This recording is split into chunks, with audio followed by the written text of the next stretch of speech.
Zambia had one of the most interesting psychedelic scenes in the 70s.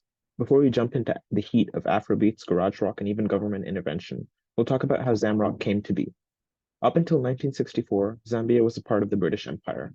When they broke away, they retained cultural aspects such as a connection to British radios and music, but gained some control of their copper mines, leading to a lot of economic and artistic developments. Young Zambians began playing the covers of Jimi Hendrix, The Who, and many others, and up until the turn of the century. And in 1970, the Zambian president even mandated Zambian radio stations play 90% Zambian music. This meant bands began creating originals rather than covers of British musicians to cater to the large audience of Zambia. At this point, Zamrock had become its own genre, funded by thriving copper mines, a growing population, and the creativity of hundreds of garage bands across the country. So we'll get into our first band now, which, or We Intend to Cause Havoc, released the first original Zamrock album.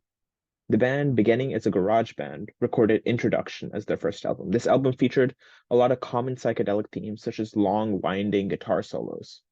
This album was also entirely in English, which was one of the few bands that continued creating music past the 70s, although they stopped for a long period of time before they started continuing. The next band I'm going to jump into is Musi Otunya.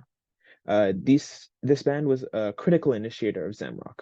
Ricky Lilonga and his band ventured deep into psychedelic rock. Their album Dark Sunrise was originally recorded in 1975 and features local dialects, Congolese rhythms, Afro-Cuban beats, and heavy guitar distortion. This album is my personal favorite throughout all of my research of Zamrock. Variety also seems to be a common theme in Zamrock albums, and Dark Sunrise certainly has its share of a variety of styles. They jump into like hard psychedelic stuff to some stuff that even sounds like Bob Dylan and is a little more folk style. This album, along with others created in the later side of the decade, digs into a lot of psychedelic themes and strays farther from some of the popular British rockers in terms of um, style. As large as Zamrock came to be, it ceased abruptly in 1980. In the late 70s, the price of copper, Zambia's largest export, declined dramatically. Suddenly, the influx of money funding artists ceased to be. Many artists put down their instruments and joined the workforce. Additionally, the AIDS epidemic took its toll on the Zamrock scene.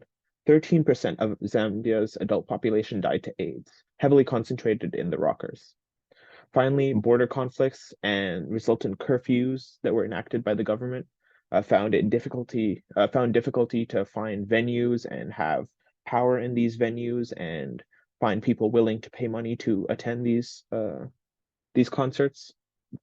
So all in all, Zamrock was a brief but wonderful time in Zambia. Newfound freedom allowed locals to create a blended, unique musical style, and Zamrock is identified by the psychedelic rock scene, the distinct Zambian styles, and the local, down-to-earth nature of the genre. Thanks.